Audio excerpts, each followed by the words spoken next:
Hey boys and girls, we're doing something totally different this episode, and we're going to be, this is a series we got going on.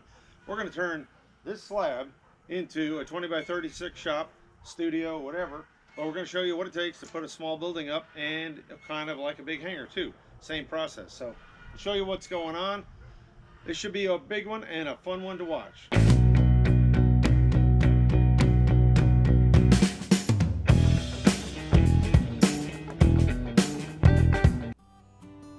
And so we start by setting the forms. Now the crew showed up first light, unloaded all their stuff, and the first thing they did was dig the beams. Now, as I told you kind of earlier, we already had a slab. So our original intent several years ago was just to park trucks and cars on there, equipment, that kind of stuff. So that is what you would call flat work. It's about a 4-inch thick slab, at least 4 inches, 4-inch plus. Rebar, the whole 9 yards, but it's flat work in that it's just flat on top of the ground. Knowing that, the floor is not level, and I'm okay with that, because what we're going to do in that shop, or in this shop, pardon me, is going to be assembly work. We're going to put the sheet metal equipment in there, going to park the tractor, and then I've got storage for various sundry projects. That'll be up against one wall, and then we're going to, on the one end, this near end, we'll probably set up a studio area, so with lighting and all that stuff, maybe even air condition the building. So what they did is they had the super duper tractor, the ditch witch, and they went in and cut the beam in all the way around, and then they started setting forms. Now I kind of knew the slab wasn't level, and I never really kind of shot it with a laser. Speaking of which, there's a laser off to your left at a frame, and that's what they're setting all the forms to. So this is kind of a tricky deal, in that you're going to have to set, in order to do the forms, we're basically building a knee wall all the way around the foundation. So instead of having a nice flat foundation, nice low edge wall, or actually no wall, it'd be just a flat foundation. We're building a knee wall so that the building will go up on something level, basically. So that's kind of the deal there. That's why they're looking at the forms. So they're building the outer wall of the forms and trucking along. And as they're building this, I'm kind of looking at the forms going, holy crap, man. That thing isn't real level. Bad news. The good news is, as they're building the forms, I said, hey, listen, why don't we put a piece of PVC tube in the back, in the one low corner for drainage. So instead of having a central floor drain, we can hose out the slab, clean the slab, and it actually worked out pretty well. Later, after it was all said and done, I ended up hosing the slab off after everything was clean a couple days later, and had a beautiful drain out the corner, the low corner. So it's going to be, I think it's going to be pretty cool. We can wash vehicles in the wintertime inside. It'll be kind of cool. If we end up air conditioning in the summertime, same deal. We can wash and everything will flow out nice. So that's kind of the deal there. Now there is some weirdness in that, because we have a not flat slab and we have a flat top foundation, and we don't really know what all we're going to be doing in the future. The garage door openings, we've got 2 garage door openings. You can see them on the left there. They're digging them out. Those areas there are they're not quite level, so I'm going to have to build a kind of an angle shim for the bottom of the roll down doors, and that'll be fine. There's not a big deal there. It's not like it's a super duper show building. So that's my plan there. So what they're doing now is they've got most of the outside forms on now, because we have a knee wall. Now they're starting to bring in wood for the inner side of the wall, and then what they do there is they just nail a cleat down to the slab with concrete nails, and then they get pulled later. Some of them end up getting stuck. We just cut them off flush with the floor. So that's kind of the deal there. Again, this is kind of a small shop. It's 20 by 36, so it's not a real big shop. It'll allow me to do a lot of stuff and offload my other little building with a lot of equipment. So this will work out pretty well. it wasn't too bad a day. This day was actually kind of a cool day. The next day was even cooler, around 60, 65 in the morning, so it worked out pretty well. And what the guys are doing now is they're basically starting to load rebar and into the beams, get that all tied up, and then they're also building the inner wall, getting that set up, getting that all leveled out, that kind of stuff. Chickens are running around kind of crazy out the back, so that's kind of cool. So they're and this is the most labor-intensive thing, of course, on the concrete. Really, when you really get down to it, it's kind of fastidious, setting all the forms, making sure everything's right, and then once they get all the walls in, then they start measuring. And you can't see it right now, but right in the middle of the slab there, just to the left of the that sawhorse, there's we've got plates with the bolts in them for all the tie downs, and you'll see those start disappearing as they start getting nailed in position and measured and all that.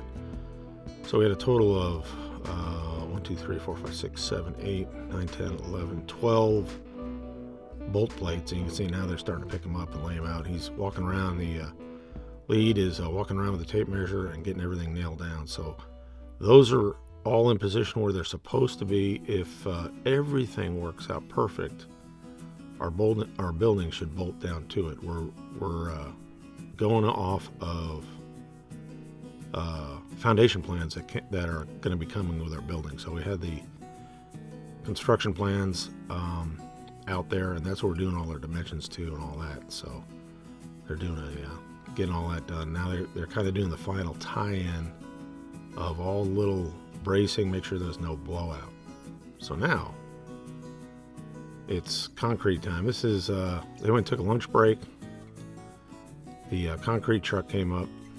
Now this is another thing, is if you're kind of squeamish about folks driving vehicles on your property, leaving ruts, having piles of dirt around, having maybe an occasional nail in the from the forms laying around, getting your grass trampled, well, then you might be kind of weak at heart for this, and you might want to get a general contractor.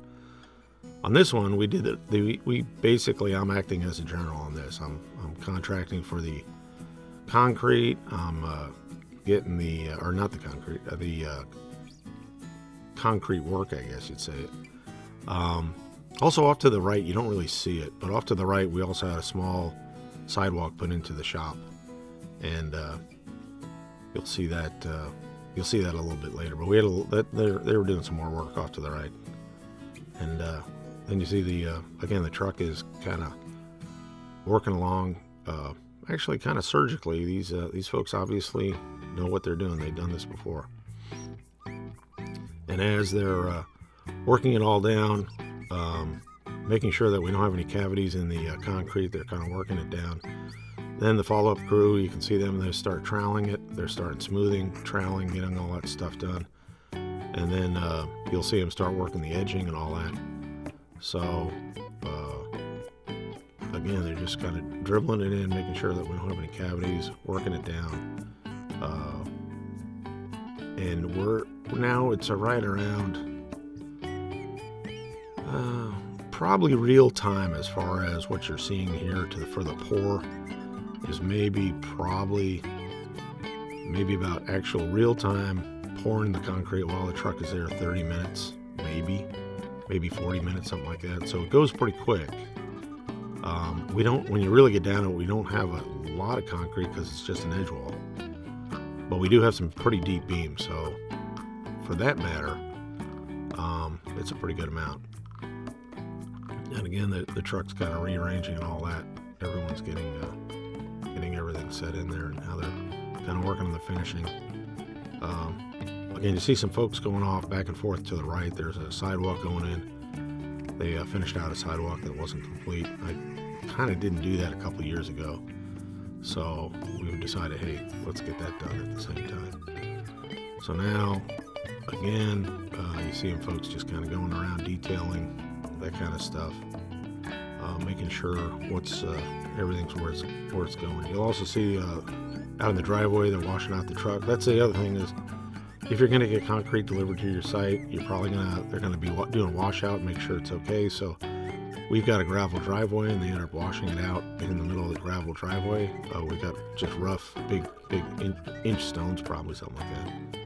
And that worked out perfect. So it's all washed out. Now we've got a little more gravel in the driveway and a little bit of aggregate out there. So it's all good.